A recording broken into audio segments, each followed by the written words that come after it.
Hello everybody, this is Snarist, and welcome back to the continuation of my Ultra Age Hard Difficulty Guide. This is part 17, Warp Gate 2. And as I said in the previous video, this is the second area and second warp gate where we'll be fighting through some pretty tough dungeons, and the whole thing is just to get to the end of the next warp gate, but instead of leading you back to the middle, it'll take you to a boss fight that we've already fought before. And in this one, it'll be the Rhino. Now I have much better luck dealing with the Rhino, learning from my mistake that you can't just use light attacks against his crystals when you're on his back. You've got to mix it up with heavy attacks.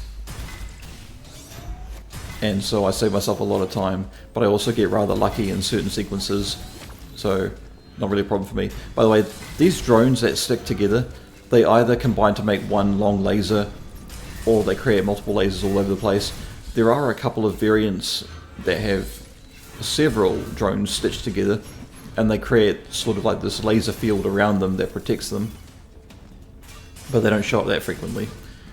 But these dudes here, these are free kills basically. If you let them hit you, they can do a lot of damage, but for the most part they're fine. Not really a problem at all. You can stagger and stun them and keep them in a state where they're perpetually locked into your attacks if you just use that charging attack I do.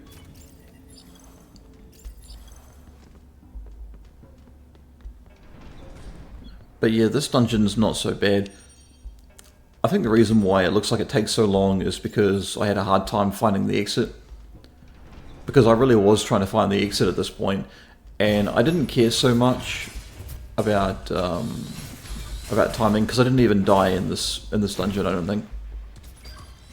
By the way, if you ever go through these dungeons and you want to fight the least amount of enemies possible, sometimes you'll come across these dungeon areas where you can quite clearly see before you go into the room. When you open the door but you don't wander in the room, you can look around and see that there are no green lights on any doors or walls, meaning you can't go through them. So if you get to one of these areas and you look into the room before entering it and you don't see any of these doors, or at least none that are unlocked, if you go into that room you will be locked into a fight until you finish it. If you don't want to get locked into it because you're worried about who you might face, or you're worried about how much health you have, or you're only focusing on getting to the exit, then turn around and go back. It's a great way to indicate and how to avoid fights if you want to. So I'm going to get a little bit crazy with my pocket energy here and healing myself, because I'm trying to take care of these birds, but they keep jumping away using projectiles, and this fucking Drapoel won't leave me alone. But I've got the break blade attack ready. I'm going to go ahead and use it. His stagger meter is almost done. I'm just going to wear into him and finish him off. It is a little bit of salt in the wound, the fact that that finishing move when their stagger meter runs out does so much damage and kills them all with like 2 million damage. But the process needed to get to there, they're basically already dead. So yeah, only a few minutes, I managed to make it to the end of the dungeon. And then, at least, I will say this, unlike other dungeons before it, we don't have to go down like to a second level. There's only one level. And then, fighting through a few different enemy areas, and then there's the bosses, and that's it. So there is that at least. You can tell from the timing that I had a bit of an easier time dealing with the Rhino boss. Didn't take as long. When it runs around like this, just let it tire itself out.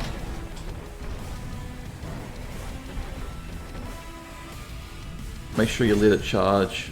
Make sure you let it tucker itself out. Then go in for the crystals.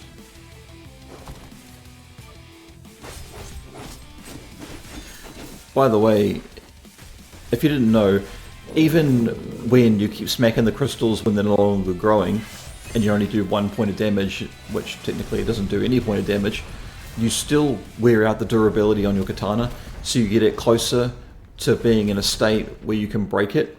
And if you can break it at the right spot, then you can take out 2, sometimes 3 crystals on the Rhino and have it fall down.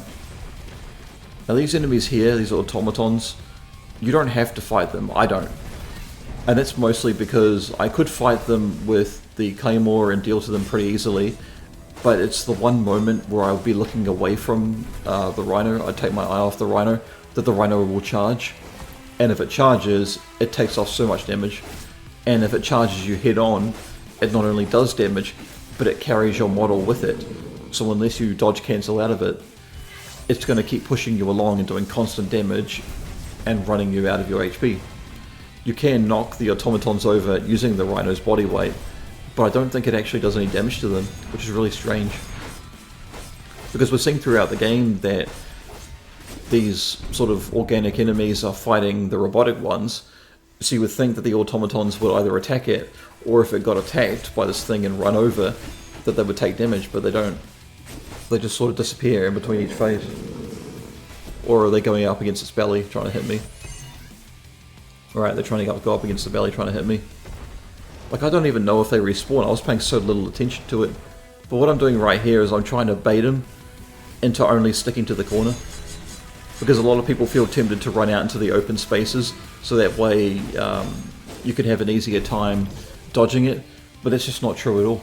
Because if you stay to a corner and you keep it going back and forth into a corner, then you'll be right there ready to take out its crystals.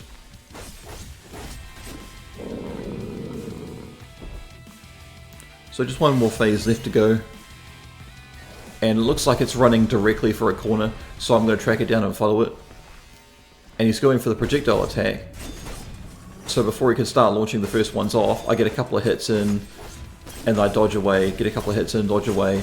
I got hit by one of them, but yeah, for the most part, didn't take any damage, not a problem at all.